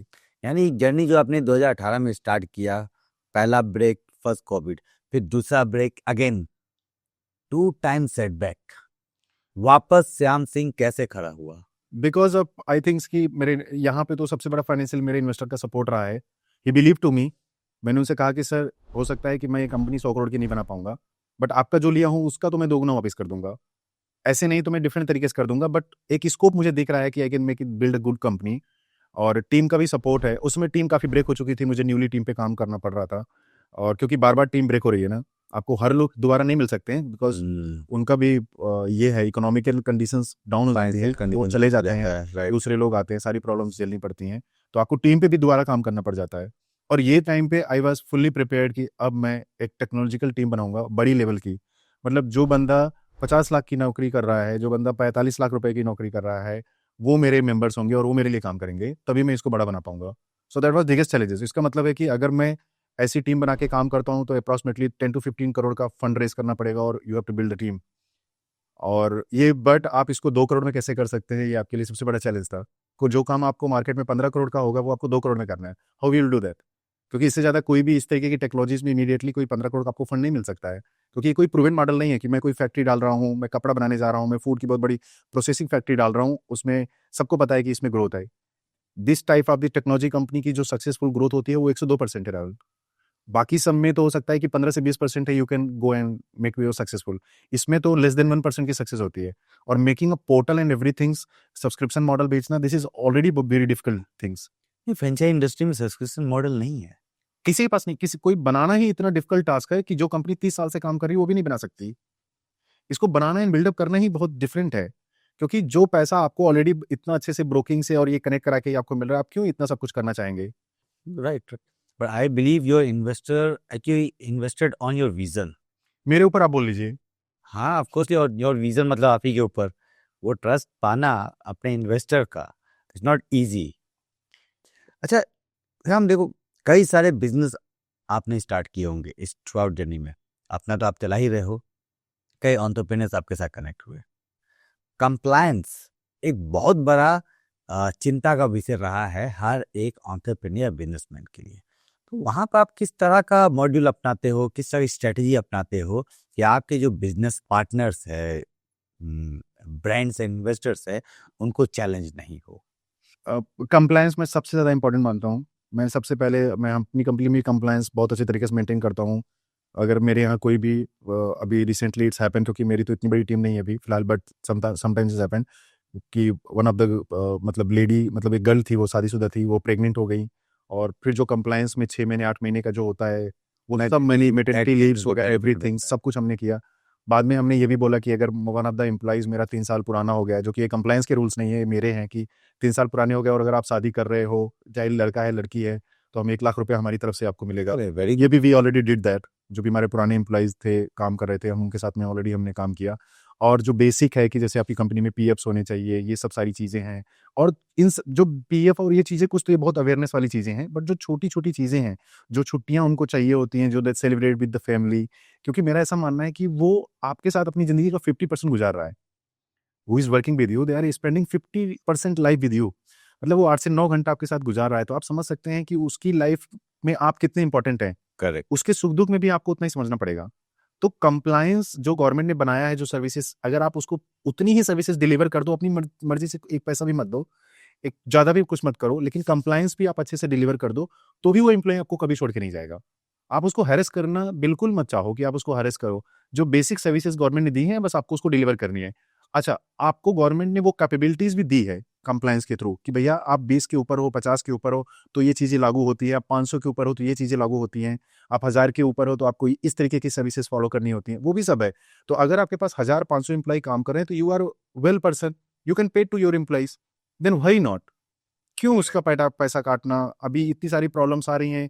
मुझे भी ये बात, जैसे गिग वर्कर्स को लेके इतनी सारा सब चीज़ें हैं, मुझे भी लगा, एक बार हम सारे दोस्त बात कर रहे थे, 10 मिनट में ग्रोसरी नहीं पहुंचेगा, 20 मिनट पहुंचेगा, भाई कुछ प्रॉब्लम नहीं आने वाला। सही बात है। मैंने ये बोला भाई 10 क्या बोल के 20 मिनट में दे दे तो कोई प्रॉब्लम नहीं, 20 मिनट में ग्रोसरी नहीं होगी, कोई ऐसा नहीं भूखा मर जाएगा, करेक्ट। कहीं आग लग जाएगी, ऐसा नहीं। हाँ, 10 मिनट में दमकल पहुंच जाए, एम्बुलेंस पहुंच जाए, ये जरूरी है, ये जरूरी है। बट फूड नहीं पहुंचेगा तो कोई दिक्कत नहीं है। आज जोमेटो 30 मिनट बोल के 45-50 मिनट में डिलीवरी करता है, लोग खाते हैं खाना। एब्सोल्युटली खाते हैं। और यहाँ पे भी 15-20 मिनट में डार्क स्टोर है, नियर अबाउट आ सकते हैं, प्रॉपर है वो प्रॉपर आ सकते हैं, सब कुछ सही है, बट फिर भी घाई क्यों करना? ये जो कम मार्केट चीज का, होता है। ये एक मार्केट का ना हाइप बनाया हुआ है कि 10 मिनट में हम डिलीवरी देंगे, यू नो, क्विक सर्विस। और लोगों को जितना लेजी आप बनाओगे, बिजनेस उतना ग्रो करेगा। ये कॉन्सेप्ट था, make people lazy so that they become addicted to you. नहीं, उसमें ये भी ज्यादा है ना, क्योंकि because these are companies well funded companies, ठीक है, और इनको मार्केट में कस्टमर्स गेन करने हैं, they are burning money to gaining the customers, जितने ज्यादा customer they can burn anything. Anything. तो ऐसे टाइम पे अगर मैं 15 मिनट में दे रहा हूँ तो आपको 10 मिनट में देना पड़ेगा। अभी आपके पास में जल्दी माल पहुंचाने से ज्यादा जो मार्केटिंग टीम्स बैठती हैं, उनको दिखता है कि how to attract the customers, food में डिस्काउंट देके वन चीज, जल्दी डिलीवरी करके, रिसेंटली डिलीवरी करके सेकंड थिंग्स। तो ऐसे उनके मार्केटिंग टैक्टिक्स बनते हैं। इस मार्केटिंग टैक्टिक्स को हम लोग यूज करेंगे तो हमारे पास में कस्टमर डेटाबेस ज्यादा बनेगा, और एक की रेस में दूसरे को आना ही पड़ता है, क्योंकि सिमिलरली बोथ कंपनीज हैं। आज जोमेटो जो सर्विस देगी, स्विगी को भी देना पड़ेगा, तो ये लोग एक दूसरे को देख के फिर वो दूसरे वाले भी देना चालू कर देते हैं, क्योंकि सबको मार्केट की नीड है। लेकिन श्याम, आपको ऐसा नहीं, जैसे मार्केट में ऑलरेडी प्लेयर्स है, वैसे फ्रेंचाइज इंडस्ट्री में भी ऑलरेडी प्लेयर था, जहां पर लोग ब्रोकिंग कॉन्सेप्ट पे काम कर रहे हैं। And why you come out with the new concept कि मैं ब्रोकिंग पे नहीं जाऊंगा, मैं एक्चुअल कंसल्टिंग पे जाऊंगा? देखिए, आई थिंक सो ये एक ऐसी चीज है कि this is inside your thoughts and what you did in your past. मैं पहले से ही कंसल्टेंट था मार्केटिंग, और ये जैसे मैंने बताया कि मैं बिजनेस को देखता था और बताता था कि कैसे आगे बढ़ सकता है। मैं कीवर्ड ऑप्टिमाइज करता था, गूगल पे ट्रैफिक लेके आता था, बिजनेस B2B बिजनेस को मैं बहुत अच्छे से समझता था, कस्टमर्स को समझता था। तो मेरे वो, आप कहते हैं, मेरे वो ब्लड में ही नहीं था कि मैं ऐसे बैठ के दो लोग को मिला दूं और बैठा रहूं। जैसे एलॉन मस्क ने बोला है कि वो जो लोग शेयर मार्केट से पैसा कमाते हैं, आई डोंट थिंक सो, मतलब वो क्या काम करके पैसा कमाते हैं मैं बिलीव ही नहीं करता। जो कि वहां पे भी पैसा कमाने के लिए आपको मेंटली और पूरा डेटा एनालिसिस की जरूरत पड़ती है, जी। बट फिलहाल आप कुछ कर नहीं रहे हैं ऐसा लगता है। अपना अपना एक ऐनक है, जैसे फॉर एग्जांपल है कि, बट ये this is also the good job role, मैं इसको डिनाई नहीं करूंगा, सिर्फ मैं एक पर्सपेक्टिव बता रहा हूँ। जैसे फॉर एग्जांपल आपको घर लेना है, आपको कभी लगा क्या कि जो घर पे आपको रूम रेंट आके दिलाता है, जो ब्रोकर होता है, आपसे एक भाड़ा चार्ज करता है या 1.5 भाड़ा आपसे चार्ज करता है महीना, मंथ 2 मंथ का, आपको लगता है यार इसने क्या ही काम किया, अपने अपने बहुत खलता है ना? जी हाँ, जब तक मैं बहुत खलता है, हमको भी खलता है, और हमारे कस्टमर्स को भी लगता होगा कि यार खलता है जब भाड़ा देते हैं। हाँ, मेरे को ये चाहिए था कि जब मैं किसी को सर्विस दूं तो उसको खलना नहीं चाहिए, उसको लगना चाहिए यार अगर मैं इस कस्टमर के पास हूँ, इसने मेरे पीछे मेहनत किया है। मुझे ये नहीं करना था कि मेरी जो नॉलेज है, मैं जो काम सीखा हूँ, जो मुझे पहले से मैं जो करता आया हूँ, मुझे वो करना है। तो मेरा एकदम क्लियर था कि मुझे यही काम करना है, और वो मैं कर रहा था। हो सकता है मैं उसको फेल हो जाता, मैं बंद कर देता, निकल जाता, बट मुझे ये पता था कि हाँ, मुझे यही करना है, मुझे क्या नहीं करना है ये मुझे बहुत क्लियर था कि मुझे ब्रोकिंग नहीं करनी है। वो मेरा अभी भी बहुत क्लियर है कि अगर मुझे कोई बोलेगा कि I am working with the brands, कि मेरी ब्रांड्स के लिए हमारी टीम काम कर रही है, हम लोग लोकेशंस पे ब्रांड को बोलते हैं, we will inspect the location also, investor आ रहा है तो हम ब्रांड की साइड से लोकेशन स्पेंड करेंगे, सब चीजें अच्छे से बताएंगे, हमारी भी एक रिपोर्ट हम लगा देंगे। हम इन्वेस्टर को बोलते हैं कि आप आइए, हमारी भी एक रिपोर्ट हमारी लेके जाइए आप, उससे आपको ये पता लग जाएगा कहाँ पे, इस तरीके से हम कितने लोगों के पैसे सेव कर देते हैं। अभी रिसेंटली मैं स्टोरी बताऊं, आई वाज इन कांदीवली, और वहां पे मेरे पास एक ब्रांड का कॉल आया, और वो छाछ वाला का एक लोकेशन था कांदीवली में, and he suppose to finalize that location, जो कि दोनों साइड में प्लाईवुड थी, रेजिडेंशियल कंपनी थी, एंड ब्रांड हैज फाइनलाइज्ड। मैं पहुंचा, मैं मतलब देखते ही विद इन 1 सेकंड मैंने उसको लोकेशन कैंसिल किया। मैंने कहा ये नहीं चलेगा। मैं बोला वहां से छाछ वाला बंद हो रहा है, जो कि ऑलरेडी एक फूड स्टोर्स है, वो नहीं बेच पा रहा है, और दो प्लाईवुड और ये क्या नाम है, टाइल्स वालों के बीच में आप कैसे फूड का बिजनेस करोगे? वो यंग जो फूड आप बेच रहे हो वो जेनजीज का है, यंग जनरेशन का है, वो लोग ऐसी जगहों पे नहीं बैठेंगे कि वहां पे फैमिलीज बैठे हैं बिल्डिंग में, उनको थोड़ा ओपन एनवायरनमेंट और बाहर का चाहिए। बहुत कॉमन सेंस है, बट मैं नहीं इन्वॉल्व करता, ब्रांड मिस्टेक कर देता। और ब्रांड ने बोला, और इन्वेस्टर्स भी जो पैसा लगा रहा है उसने भी बोल दिया हाँ ठीक है, आप बोल रहे हो तो सब सही होगा। तो आप देखो कहीं पे भी कोई डेटा की बात कर रहा है क्या? I am dependent on you, you will tell me, क्योंकि because you are a brand, you are running 15 stores, you have knowledge. नहीं, कैसे नॉलेज है भाई? तुक्के में काम हो रहा है। रियली चल गया तो चल गया। मैं कसम जैसे लोकेशन देखता हूँ कुछ ओनर्स को, तो मैं मैसेज कर देता हूँ व्हाई हियर। मेरा ब्रांड है, मैं जान रहा हूँ, क्योंकि मेरे को मोस्टली मुंबई में सारे ब्रांड जानते हैं जो भी पुराने एस्टैब्लिश ब्रांड है। मैं कभी उनकी लोकेशन देखता हूँ, मार्केट जाता हूँ, मैंने फोटो लिया, recently one of my brands owners I have send, why here sir, यहाँ क्यों? मैंने देखा, मैं यहाँ क्यों आप, मतलब मुझे पता है यहाँ होना ही नहीं चाहिए। So, उन्होंने बड़े-बड़े स्टोर डाले, मैं देखते ही मैंने बोला कि यार नहीं होना चाहिए। मैं मतलब मेरे अंदर ऐसा है ना, मैं ऐसे लोकेशन देखता हूँ ना, ऐसे तुरंत दिमाग में पूरा कैलकुलेशन दौड़ जाता है। तो why here and why should not here, ये दोनों मुझे पता लग जाता है कि आपको यहाँ होना चाहिए या फिर आपको यहाँ क्यों होना चाहिए। मुझे लगता है श्याम, ये तो अभी ये तुम्हारा तजुर्बा हो चुका है समय के साथ। अभी कुछ देर पहले तुम जब अपने बालों के चांदी की बात कर रहे थे, ये चांदी तुम्हारी बाल में जो है ना, ये तजुर्बा है। ये चीज़ें हैं कि समझना है, और बट लेकिन क्या करें यार, हम कितना बोलेंगे। तो मैंने इसको धीरे-धीरे और भी हम काम करते चले गए कि यार बोल-बोल के आप कहाँ तक बात पहुँचाओगे? You can better understand. ये तुम्हें समझा श्याम। देखो, एक समय जब आपने स्टार्ट किया, राइट, और अब यहाँ तक आए हो, आगे कहाँ तक जाना चाहते हो? क्या फ्यूचर की प्लानिंग्स है? देखो यार, मेरा ना प्रोजेक्शन एकदम क्लियर है Rahul. What I have made it that कि वो वन बाय स्टेप, जब मैंने फंड रेज़ किया और मुझे टेक्नोलॉजी बनानी थी, मैंने 2 साल में टेक्नोलॉजी बना दिया। I have invested 4 to 5 CR crore rupees, और वो हमने हमारी वेल ग्रोइंग टीम हमने कैसे काम किया, so that is also a secret, I don't want to बतला दो, काम आ जाएगा। ऑब्वियसली, मतलब ये बहुत बड़ा सीक्रेट है। ओके। सीक्रेट ऐसा है कि वो टाइम पे मतलब ये भी मेरे लिए एक चैलेंज था, मैं वहाँ से भी निकला। आपको पता है कोविड के टाइम पे मून लाइटिंग बहुत चल रहा था। हाँ, अभी भी चलता है ऐसा? अभी भी मून लाइटिंग चलता है, लोग काम करते हैं। हाँ। और वो टाइम पे जब भी मुझे टेक्नोलॉजी बनानी थी, मैंने कहा ना कि मुझे सब एक्सपर्ट्स चाहिए। I always believe my team Rahul, हमेशा अभी भी मेरे को टीम ऐसे देखता हूँ, मेरे को लगता है कि यार मेरे को अच्छी टीम मिलती है ना, मैं बात करता हूँ, वो मुझे कुछ बताते हैं, नहीं नहीं यहाँ पे गलत है, मैं हमेशा टीम के साथ बैठ के डिस्कस करता हूँ, छोटा डिसीजन लेता हूँ तो उनको बैठा लेता हूँ, भाई तुम बता दो। अभी मेरे इंटर्न्स भी होते हैं ना, वो मेरे साथ बैठे रहते हैं, मैं उनसे भी पूछ लेता हूँ, तुम बताओ। जब मुझे पता होता है कि यहाँ पे किसकी डिसीजन मेकिंग अच्छी है। अगर मैं मार्केट में जा रहा हूँ, मुझे पता लगता है कि यार ये कुछ नया, कुछ फूड लॉन्च हुआ है, कुछ नया खाने वाली चीजें, नए कपड़े आए हैं, क्या है, तो मैं मेरे जो इंटर्न्स होते हैं उनसे पूछता हूँ, भाई तू बता तेरे को क्यों जम रहा है, क्योंकि वो उनके ही मार्केट की चीजें हैं। वो मुझे बताते हैं सर ये जम रहा है, क्यों नहीं जम रहा, कैसे जम रहा है। Means you are ready to learn from your team, junior interns, everywhere. भाई मेरा आईटी वाला मुझे डांट लेता है, Shyam this is wrong. Democracy रखा या नहीं? उनको बोलना ही चाहिए, और मैं मेरे ख्याल से मैं मेरे आईटी वालों के सामने मैं बोल ही नहीं पाता हूँ। मेरा IT head is telling me to that कि ठीक है ये तुमने ऐसे ऐसे बना लिया, फिर आगे तो यहाँ गाड़ी अटक जाएगी। तो I learn from them also, Means you respect your team because and their expertise. और अभी मेरी जो सेल्स टीम है, जो अभी हमारे ब्रांड और ये सब चीज़ों पे काम करते हैं, मैं उनसे भी पूछता रहता हूँ, छोटी छोटी चीज़ें बताते रहते हैं, सर यहाँ पे इनको ये प्रॉब्लम हो रहा है, ये ब्रांड नहीं आ रहा। मैं बहुत ध्यान से सुनता हूँ, समझता हूँ, और रात भर उस पर सोचता रहता हूँ कि how how can I correct that, अच्छा ये सही रहेगा क्या। फिर मैं सुबह उनको बात करता हूँ, वो मुझे बताते हैं। I think they are also enjoying. मेरा 4 साल का रिटेंशन रेट है एम्प्लॉइज का साथ में काम करने का। ये तो अच्छी बात है। लेकिन आपकी जर्नी अभी 2018 में स्टार्ट हुई, अभी 2026 है। और क्या प्लान है आपके फ्रेंचाइज डिस्कवरी और अपने इन्वेस्टर ब्रांड को लेकर? सो देखिए, टेक्नोलॉजी का हमने कर दिया। अभी जो टेक्नोलॉजी हमने बिल्डअप कर दिया, जो ऑटोमेशन सिस्टम्स है, उसको हमने पूरा डाल दिया है। सो अभी वही हो रहा है। हमने ऐसा सास बेस का डैशबोर्ड सिस्टम बनाया फ्रेंचाइजिंग में कि अगर आप रिटेल कैटेगरीज के हैं और ये हेल्थ कैटेगरी के हैं, और कोई फूड कैटेगरीज का है, ठीक है, कोई ऑटोमोबाइल सेक्टर्स का है, सबका अपना कस्टमाइज डैशबोर्ड सिस्टम्स है।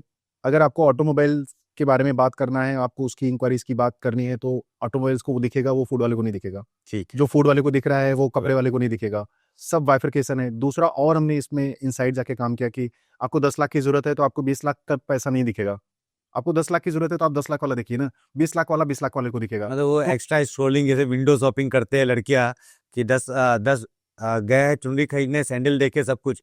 आपके ऐप में वैसा सिस्टम नहीं है। अगर उसने 10 लाख डाला तो 10 लाख वाला ही चीज देख सकता है। हाँ, मैं चाहता हूँ कि जो उसकी कनेक्टिविटी हो, कस्टमर्स भी मेरा डाइवर्ट नहीं हो, हाँ। और उसको वही दिखे जो वो करना चाहता है, और उन्हीं को मिले जो उसके साथ में करे। अभी 20 लाख वाला, मान लीजिए 10 लाख का इन्वेस्टमेंट बजट है, 20 लाख के पास वाला जाएगा, 20 लाख वाला उसको कॉल करेगा कि मेरी फ्रेंचाइजी का वैल्यू 20-20 लाख है, यू कैन इन्वेस्ट। उसका 10 लाख का बजट है, उसका टाइम गया मेरे ब्रांड का, एब्सोल्यूट। मेरे इन्वेस्टर का भी गया। ये सब हमने बाइफरकेटेड किया और हमने इसको पूरा प्रॉपर्ली बिल्डअप किया।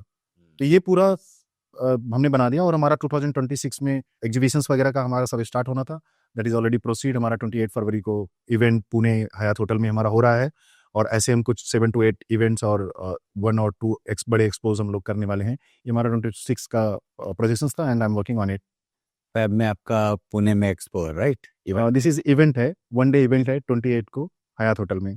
डिटेल दे दीजिएगा, डिस्क्रिप्शन बॉक्स में डाल दूंगा ताकि जो ऑडियंस देख रहे हैं हमें, वो उसका लाभ उठा पाए। और कहाँ कहाँ जा रहे हैं आप?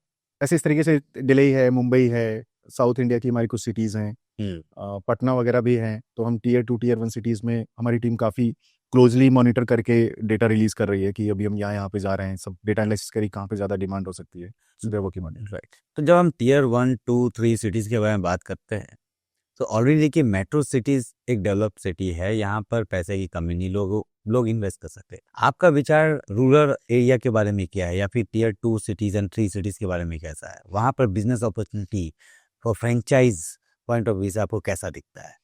सो जहाँ तक मुझे पता है कि आज की डेट में टियर 2 टियर 3 सिटीज़ में टियर 1 सिटी से ज़्यादा बिजनेस कर रहे हैं हमारे ब्रांड्स। और वहाँ पे जो कैपेसिटीज़ है, जैसे अभी मुंबई, दिल्ली और मेट्रो सिटी जितनी भी हैं, यहाँ पे जो कैपेसिटीज़ है, जो प्रोडक्ट का डिमांड वगैरह है, ये काफ़ी क्लियर है। बट टियर 2 टियर 3 सिटीज़ में वो अपग्रेड हो रहे हैं, काफ़ी अपग्रेड हो रहे हैं। जैसे कि कैफ़े का मॉडल वहाँ पे ज़्यादा चल रहा है और फूड का मॉडल ज़्यादा चल रहा है। जैसे बेकरी इंडस्ट्रीज़ का सबसे ज़्यादा एक्सपांसन अभी टियर 3 सिटीज़ में हो रहा है, क्योंकि हर घर में केक कट रहा है, रूरल एरिया में भी केक कट रहा है, अर्बन की तो बात ही छोड़ो, उसकी डिमांड बहुत क्रिएट हो गई। तो आप अगर आपका मुंबई शहर में बैठा हुआ कोई कस्टमर 20 लाख का बिजनेस कर रहा है, तो टियर 3 सिटीज़ में केवल 15 लाख की पॉपुलेशन की सिटी में अगर किसी ने अच्छा सा एक बेकरी शॉप और बेस्ट क्वालिटी फूड खिला रहा है, तो वो पता है कितना बिजनेस कर रहा होगा? More than 30 lakhs. और यहाँ मंथली, और यहाँ पे जो बैठा हुआ आदमी है वो 15 लाख 20 लाख के आसपास कर रहा होगा। सो दिस इज द डिमांड। और प्राइस भी सोचिए, जो यहाँ पे आप 1100-1200 रुपए का अगर आप केक खिला रहे हैं, काम कर रहे हैं, same price price are very same. Wage infrastructure cost सब वहाँ पर कम रहता है। जैसे यहाँ पर रेंटिंग कॉस्ट मेट्रो सिटी में मान लीजिए 10 रुपये है, whereas same thing rural area में 1 रुपये या 2 रुपये होगा। ऑब्वियसली, क्योंकि आपका जो यहाँ का कॉस्ट है 25% कॉस्ट होती है। अगर आप 1 लाख रुपया यहाँ पे कोई रेंट दे रहे हैं, तो वहाँ पे 25,000 रुपए की रेंट में आपका काम हो जाएगा। प्रोडक्ट का कॉस्ट वही रहेगा, सब कुछ वही है, प्रॉफिट वही है। जो आप मेट्रो में खर्चा काट के जो प्रॉफिट कमा रहे हैं, वो अपने गांव में बैठ के कमा रहा है, उसका सारे कॉस्ट रिड्यूस है, फैक्ट्री के कॉस्ट रिड्यूस है, क्योंकि वो लोकल सप्लाई कर रहा है, सारी चीज़ें हैं। और छोटे स्टोर्स का मॉडल बंद हो रहा है। अगर अभी आपका स्टोर्स का साइज बड़ा नहीं है, प्रॉब्लम क्या हो रहा है मार्केट को, जो मैं पिछले कुछ टाइम से एनालिसिस कर रहा हूँ, जितने लोग भी छोटे स्टोर्स कर रहे हैं, बाद में कोई बड़ा आ जा रहा है ना, वो दब जा रहा है। क्योंकि क्या है कि कोई और आ जाएगा, क्योंकि टियर 1 में जगह का प्रॉब्लम होता है। तो छोटे बड़े हो जाते हैं, पॉपुलेशन भी ज्यादा है। अब मान लीजिए मुंबई 50 किलोमीटर्स में है, 3 to 4 करोड़ की पॉपुलेशन है, तो कंजप्शन ठीक है, मैनेज हो जाएगा आपका छोटा स्टोर भी। बट टियर 2 सिटीज में पॉपुलेशन कम है, जगह ज्यादा बड़ी है, तो छोटे में क्यों जाएगा आदमी? वो नहीं बैठ पाएगा, उसको ये चीज का अभी जरूरत ही नहीं है। तो आप छोटे में डालोगे तो लोग नहीं बैठेंगे। So you have to create a big flexible type of the stores, right? Sam, quick question, चाय या कॉफी? कॉफी। सुबह जल्दी उठ के काम करना पसंद है या रात लेट तक जाके काम करना? और फिलहाल तो मैं लेट ही काम कर रहा हूँ। टीम के साथ ज्यादा समय बिताना पसंद है या अकेले साइलो में बैठ के पूरा डेटा लेके बैठना? Depend on this. अकेले का काम है तो अकेले करूंगा, फिर टीम को नहीं रखूंगा, और टीम के साथ है तो फिर टीम के साथ ही बैठूंगा। सो एंड कुछ ऐसा चीज जो आप हमारे ऑडियंस को बोलना चाहते हैं? सो हमारा ये कहना है कि बिकॉज मेरी एक्सपर्टीज फ्रेंचाइजिंग में है, और हमको फ्रेंचाइज कंसल्टेंट के नाम से भी लोग जानते हैं, और फ्रेंचाइज डिस्कवरी और हमारा न्यू डोमेन FD एक्सपो भी ऑलरेडी मार्केट में एडवर्टाइजिंग हो रहा है। हम ये कहना चाहते हैं कि अगर आप फ्रेंचाइजिंग स्टार्ट करना चाहते हैं और आप खुद उसको चलाना चाहते हैं, तो आपको ये ध्यान रखना है कि जो डेटा है, जैसे हमने बताया, आप 4-5 चीज़ों को आप फोकस कर लीजिएगा, आपको कुछ प्रॉब्लम नहीं आएगा। जैसे कि प्रीवियसली आपको ये समझना है कि जो ब्रांड का एवरेज सेल्स होता है वो कितना होता है। उसी एवरेज सेल्स पे आपकी कॉस्ट को आपको एनालिसिस करना है। एवरेज सेल्स पे अगर 5 लाख का सेल हो रहा है, तो आपको ये देखना है कि मुझे रेंट, आप जिस लोकेशन पे जा रहे हैं आपकी रेंट कितनी हो रही है, फूड है, कपड़ा है, तो उसकी कॉस्ट कितनी आती है, एम्प्लॉय सैलरीज कितने आते हैं, अदर मिसलिनियस कॉस्ट कितने आते हैं। और अगर वो फूड में है तो स्विगी जोमेटो पे सेल कर रहे हैं, तो थर्ड पार्टी कॉस्ट भी 25-28% देनी पड़ती है, वो कॉस्ट को भी आप निकाल लीजिए। डिस्काउंट भी देने पड़ते हैं, उसको भी आप कॉस्ट को निकाल लीजिए। करने के बाद में आपको देखिए कितना प्रॉफिट आ रहा है। तो एवरेज, दूसरा ये चीज़ है कि जो भी एवरेज बिजनेस आपको शेयर किए जाते हैं, ये फर्स्ट डे के नहीं है। एवरेज बिजनेस का मतलब हो गया कि 6 महीने 8 महीने के बाद में आप इस बिजनेस को अचीव करोगे, जो आपको डेटा दिया जा रहा है, और उसके पीछे आपको काम करना है। फोर्थ सबसे बड़ा इंपॉर्टेंट पॉइंट ऐसा हो जाता है कि ऑडिट। आपके बिजनेस में मंथली बेसिस पे कई तरीके के ऑडिट होते हैं।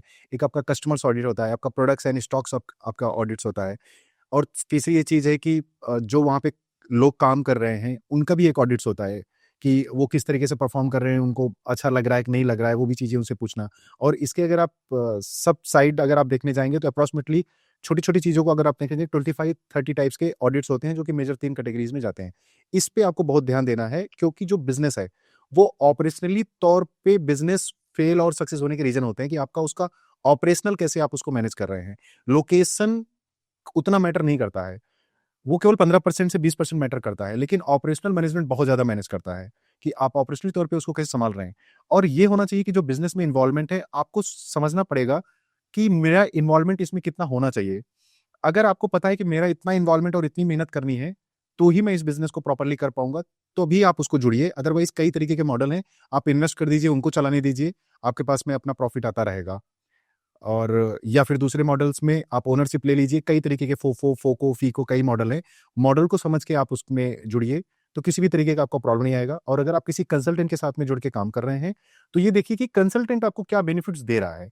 वो क्या बेनिफिट्स आपके अंदर में ऐड ऑन कर रहा है। वो ऐड ऑन करेगा तो कहीं न कहीं आपके इन्वेस्टमेंट सेव करने की बात करेगा, जो बहुत ज़्यादा इम्पोर्टेंट होता है। वो कुछ ना कुछ आपको सिखा के जाएगा। कोई भी चाहे छोटा, बड़ा कोई भी कंसल्टेंट है, वो आपको सिखा के ही जाएगा।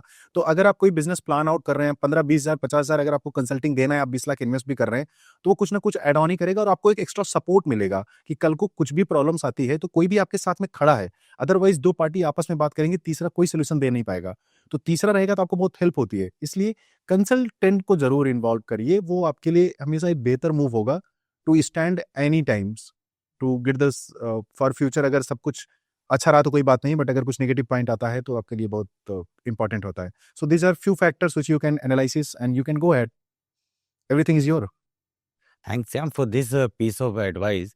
Uh, Still, I would like to ask few more questions. कुछ ऐसा प्रिंसिपल जो आप कभी भी भूलना नहीं चाहोगे, which you don't want to ignore, चाहे वो पर्सनल लाइफ हो या आपके बिजनेस लाइफ। किसी को धोखा मत दो। सही है। कुछ ऐसा चीज जो आप हमेशा दूसरे से एक्सपेक्ट करते हो। हमेशा मतलब अपने से ज़्यादा नॉलेजेबल लोगों के साथ बैठो, because you will get the knowledge. मेरा नॉलेज को मैं भूखा हूँ। कुछ भी बात करता रहता है। What I learn that is very important कि वो आपकी लाइफ में वो डॉट्स सच में बहुत अच्छी तरीके से कनेक्ट होते हैं। So I believe it franchise industry का सबसे बड़ा मिथ क्या है? कि फ्रेंचाइज़ी लेने के बाद काम नहीं करना पड़ता।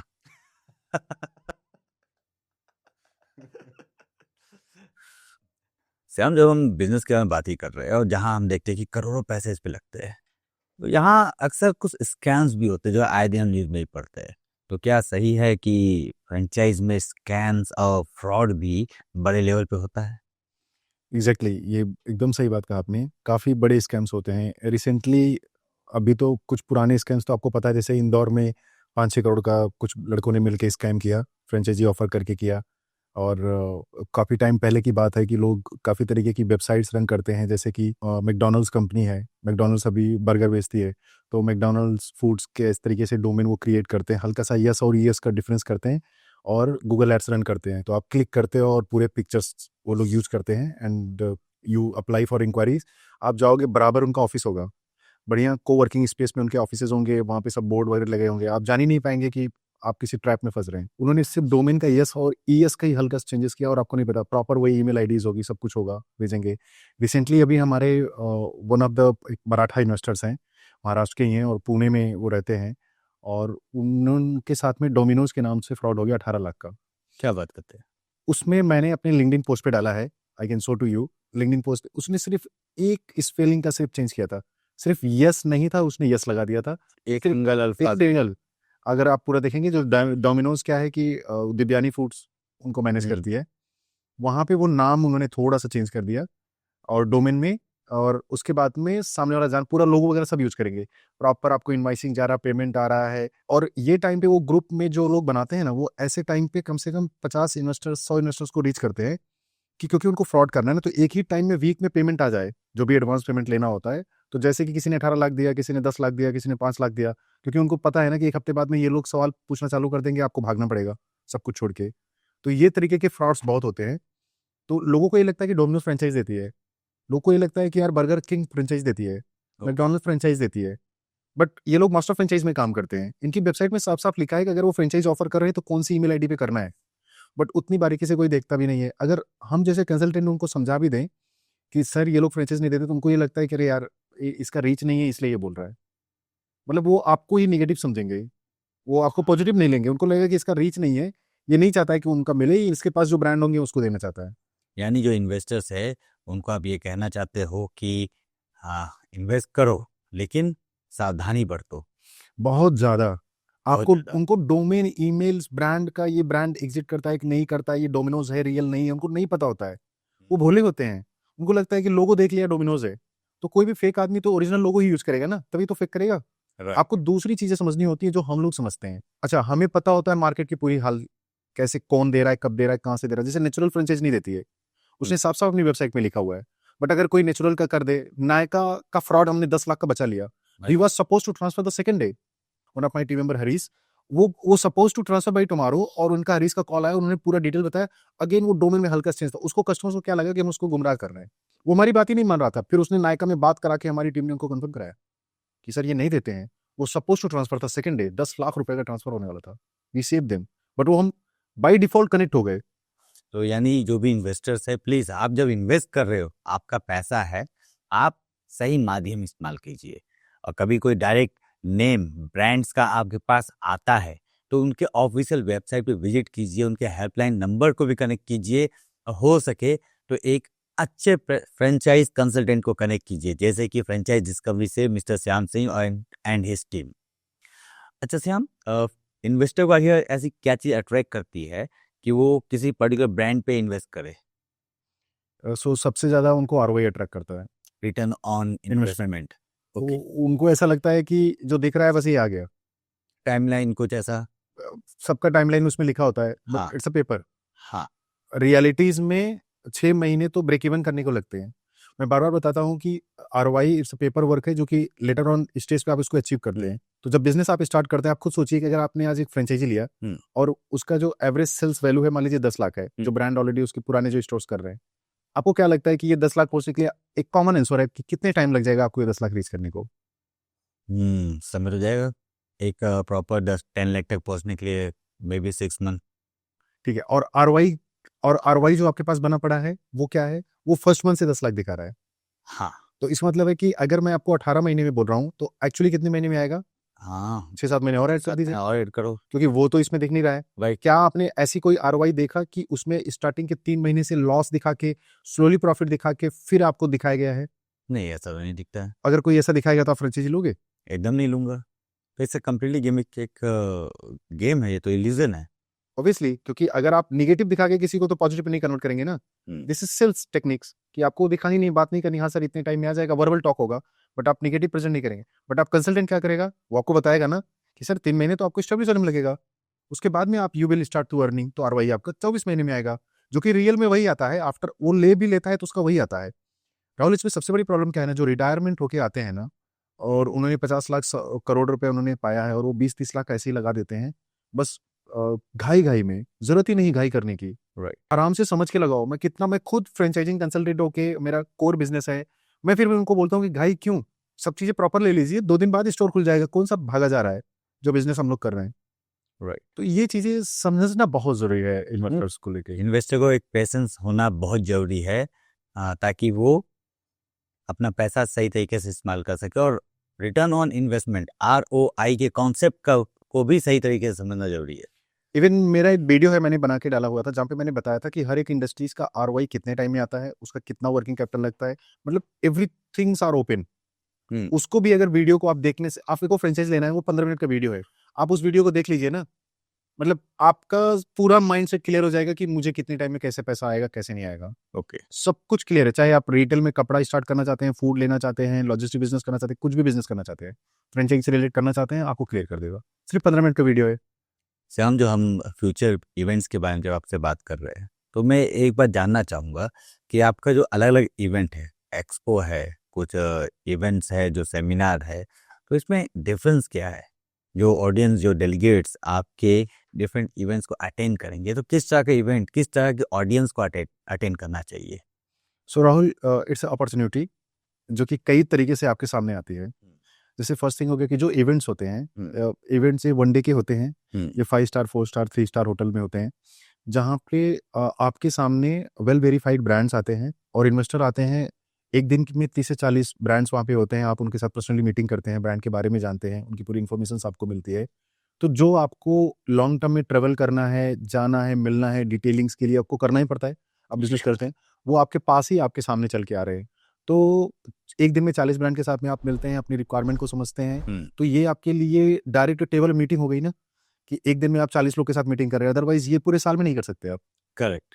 सो this is the biggest benefits कि आप इवेंट पार्टिसिपेट करते हैं तो ब्रांड को भी अपॉर्चुनिटी मिल गई कि 500-600 इन्वेस्टर्स आ गए, उनमें से उनको 25-30-35 इन्वेस्टर्स मिल गए, जो कि उनको ये करने के लिए 6 महीने लगता है। तो उनके लिए भी बेनिफिट्स हो गया, इन्वेस्टर्स के लिए भी बेनिफिट्स हो गया। जो ऑर्गेनाइजर है, दे आर बेनली they are also the get benefited because he successfully organize किया, जो कमिटमेंट किया फुलफिल किया, दोनों पार्टियों का बेनिफिट हुआ। सो दिस इज द इवेंट, इसलिए होना बहुत जरूरी है। और ये क्योंकि क्या है कि जो एक्सपोज होते हैं वो बड़े होते हैं, वो 2 दिन 3 दिन के होते हैं, और ये बड़े शहरों में होते हैं, वहाँ पे लार्जर ऑडियंस टारगेट की जाती है कि 10,000 20,000 50,000 लोग आएंगे, 200-300 ब्रांड्स आएंगे। तो आप हमेशा छोटी छोटी सिटीज में एक्सपोज नहीं कर सकते, बट अपॉर्चुनिटी तो उनको भी चाहिए। So that opportunity you are filling by this doing the event. तो expo is bigger opportunity and event is this small kind of this opportunities, जो कि वही ब्रांड होते हैं जो आपके पास में आते हैं। सो विन विन सिचुएशन से दोनों के अपने बेनिफिट्स होते हैं। नाइस। तो दोस्तों, ये थे मेरे साथ Shyam Singh, director of franchise discovery private limited. एक डायरेक्टर ही नहीं, ये एक चीफ विजन ऑफिसर भी है अपने कंपनी के। और आप लोगों ने अब जाना कि फ्रेंचाइज मॉडल कैसे काम करता है, उससे भी ज़्यादा क्या चीज़ बहुत ही जरूरी है सही बिजनेस को स्टार्ट करने के लिए। आने वाले समय पे कई सारे एक्सपोज एंड इवेंट्स हो रहे हैं। हम कंप्लायंस मॉन्ग एंड क्लिक नेक्सी टीम भी फ्रेंचाइज डिस्कवरी को इनके फ्यूचर सक्सेस के लिए सपोर्ट करेंगे और इनके प्रेयर करेंगे कि mister Shyam, keep doing good work, keep moving, we are there for you, and thanks for coming in this podcast at Compliance Monk YouTube channel India. Thank you Rahul, thank you so much. My pleasure. Nice. Thank you Rahul.